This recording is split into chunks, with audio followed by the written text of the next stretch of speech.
दिल्ली के लोकप्रिय मुख्यमंत्री अरविंद केजरीवाल जी की रिहाई बेल के संबंध में जो आज फैसला दिया है वो कई मायने में महत्वपूर्ण है। सबसे पहले तो निश्चित रूप से आम आदमी पार्टी के लिए, दिल्ली सरकार के लिए, हम सब के लिए, हम सब के परिवारों के लिए ये बहुत बड़ी राहत की बात है, बहुत भावुक क्षण है कि हमारे भाई, हमारे प्रिय नेता, हमारे गुरु, राजनीतिक गुरु अरविंद केजरीवाल जी भारतीय जनता पार्टी के तमाम कुचक्रों के बाद बाहर आएंगे। उनकी तमाम साजिशें रखी की रखी रह जाएंगी भारतीय जनता पार्टी वालों की। लेकिन साथ साथ बात सिर्फ केजरीवाल जी की जमानत की नहीं है। आज माननीय सुप्रीम कोर्ट ने भारतीय जनता पार्टी को भी एक बहुत बड़ा संदेश दिया है कि तुम्हें अपनी तानाशाही बंद करनी पड़ेगी। आज माननीय सुप्रीम कोर्ट का आदेश भारतीय जनता पार्टी के मुंह पे एक कड़ा तमाचा है कि आप एजेंसियों का दुरुपयोग कर रहे हो। आपने एजेंसियों को अपना केज पैरट बना के रखा हुआ है। ऑनरेबल सुप्रीम कोर्ट ने बहुत साफ शब्दों में कहा कि सीबीआई केज पैरट की तरह से काम कर रही है। माननीय सुप्रीम कोर्ट का यह फैसला सिर्फ पार्टी, सरकार या व्यक्ति के लिए, हमारे लिए महत्वपूर्ण नहीं है। केवल देश के आम आदमी को ऑनरेबल सुप्रीम कोर्ट का साफ संदेश है, साफ भरोसा है कि आप चिंता मत करो। अगर कोई तानाशाही चलाएगा, अगर कोई एजेंसियों का दुरुपयोग करेगा तो देश का संविधान उसकी रक्षा के लिए है। संदेश साफ है ऑनरेबल सुप्रीम कोर्ट का कि तानाशाही के खिलाफ देश का संविधान हर आम आदमी के लिए रक्षा के लिए है। और भारत में अगर किसी की चलेगी, ना तानाशाही की चलेगी, ना सीबीआई की चलेगी, ना ईडी की चलेगी, ना इनके तानाशाही कानूनों की चलेगी।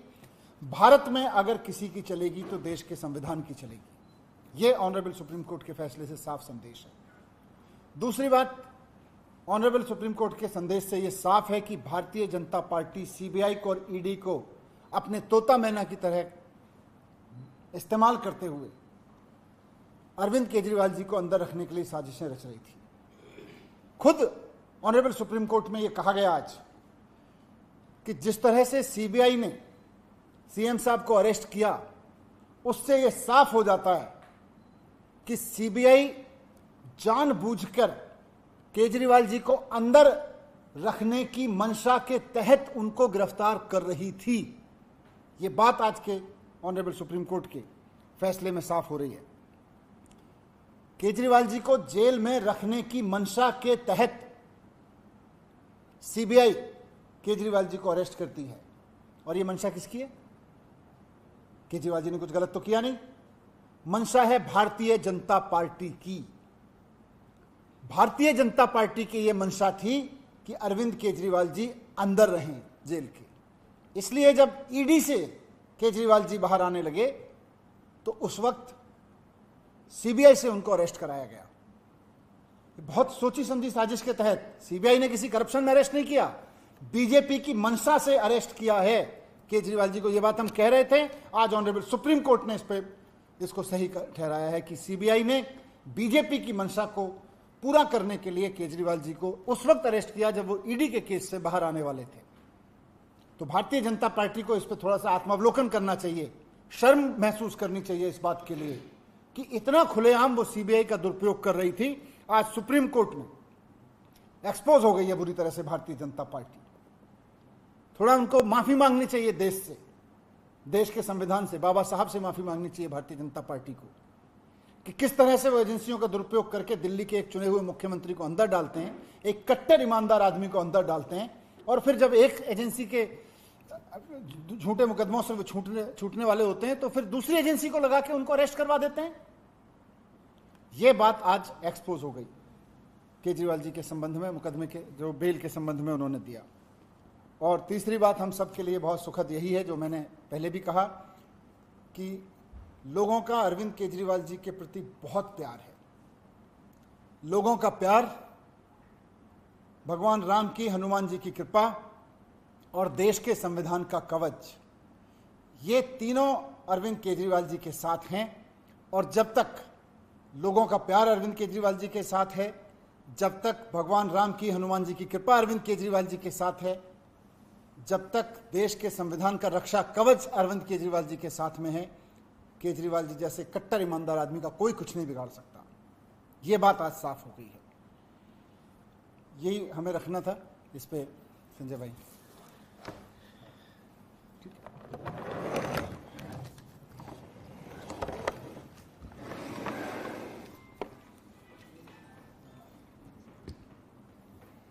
पहले दिन से ही हम लोग ये कह रहे हैं कि ये पूरा मामला झूठ की बुनियाद पे खड़ा किया गया है और इस झूठ को फैलाने में, इस झूठ को बनाने में जिम्मेदार कौन है? देश की सरकार, मोदी जी की सरकार, देश की तानाशाह हुकूमत, जिसने ईडी और सीबीआई को मिलाकर झूठ का पहाड़ खड़ा किया अरविंद केजरीवाल को बदनाम करने के लिए, आम आदमी पार्टी को बदनाम करने के लिए, हमारे नेता और हमारी पार्टी को खत्म करने के लिए। लेकिन आज मनीष सिसोदिया जी की रिहाई, उसके बाद बाकी सारे लोगों की रिहाई और अब हमारे पार्टी के मुखिया अरविंद केजरीवाल जी की रिहाई ने यह साबित कर दिया है कि भारतीय जनता पार्टी के झूठ का पहाड़ ध्वस्त हो चुका है।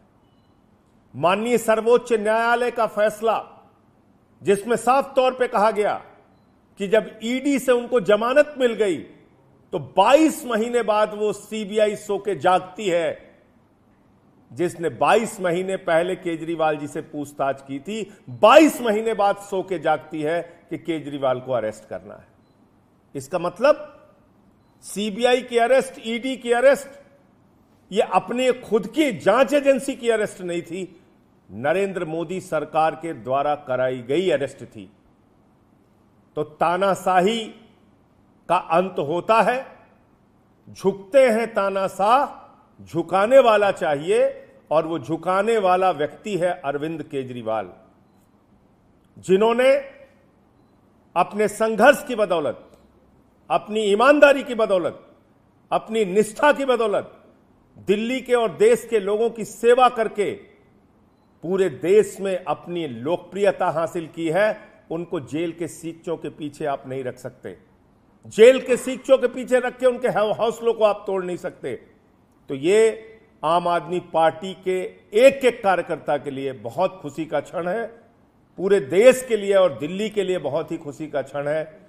अब हरियाणा और दिल्ली के रण में भारतीय जनता पार्टी को बुरी तरीके से हम लोग पराजित करेंगे और केजरीवाल जी के बाहर आने के बाद उस अभियान में भी बहुत बड़ी मजबूती मिलेगी।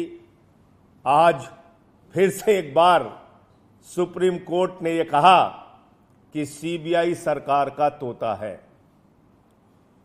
तोता मैना, ईडी, सीबीआई, इनका इस्तेमाल करके आप बाबा साहब के संविधान को खत्म नहीं कर सकते। इनका इस्तेमाल करके आप लोकतंत्र की हत्या नहीं कर सकते। इनका इस्तेमाल करके आप दिल्ली की चुनी हुई सरकार को खत्म नहीं कर सकते। अरविंद केजरीवाल की ईमानदारी और उनकी लोकप्रियता को खत्म नहीं कर सकते। यह सुप्रीम कोर्ट के फैसले से साबित हुआ है। तो मैं फिर से एक बार अपनी पार्टी की ओर से, केजरीवाल जी की ओर से, देश के उन तमाम लोगों को और तमाम राजनीतिक दलों को, इंडिया गठबंधन को, जिसने इस पूरी लड़ाई में हम लोगों का साथ दिया, सबको हृदय से आभार व्यक्त करते हैं कि इस अभियान में, इस लड़ाई में, इस संघर्ष में उन्होंने हमारा साथ दिया।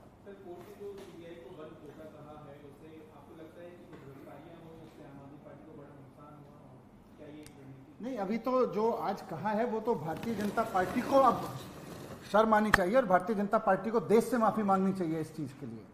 जिस तरह से उन्होंने सीबीआई को तोते की तरह से इस्तेमाल करते हुए विपक्ष के नेताओं को गिरफ्तार करने का, ईडी को तोता मैना की तरह इस्तेमाल करते हुए विपक्ष के नेताओं को गिरफ्तार कराया, ये अपने आप में बहुत शर्मनाक है। इसके लिए भारतीय जनता पार्टी को माफी मांगनी चाहिए देश से। देखिए, देखिए भारतीय जनता पार्टी का ये बयान अपने आप में बताता है कि बीजेपी केजरीवाल जी के बाहर आने की खबर से ही कितना घबरा गई है। अब केजरीवाल जी बाहर आ रहे हैं, बीजेपी को ये दिख गया है, बीजेपी बाहर आने की खबर से घबरा गई है, इसलिए इस तरह के बयान दे रही है। बीजेपी वालों को भी पता है कि इस तरह की कंडीशंस आगे कोर्ट में चैलेंज होंगी तो रुकेंगी नहीं। लेकिन आज बीजेपी जो ये कहने की कोशिश कर रही है, अपनी जो कहते हैं ना खिसियां नहीं बिल्ली खंबा नोचे, बीजेपी की स्थिति ये हो गई है। वो कंडीशन पहले बेल चिल्ला रहे थे, कंडीशन चिल्ला रहे हैं। कुल मिला के केजरीवाल जी बाहर आ रहे हैं और इनको ये घबराहट हो रही है बीजेपी को कि अब केजरीवाल जी बाहर आएंगे तो अब क्या होगा। अरे जब दो जजों का फैसला आया, एक जज के फैसले में साफ तौर पे सीबीआई को बिल्कुल सरकार के तोते के रूप में इस्तेमाल करने की बात कही गई है, तो ये अपने आप में कोई कंडीशन नहीं रखती केजरीवाल जी के ऊपर। आगे थैंक यू।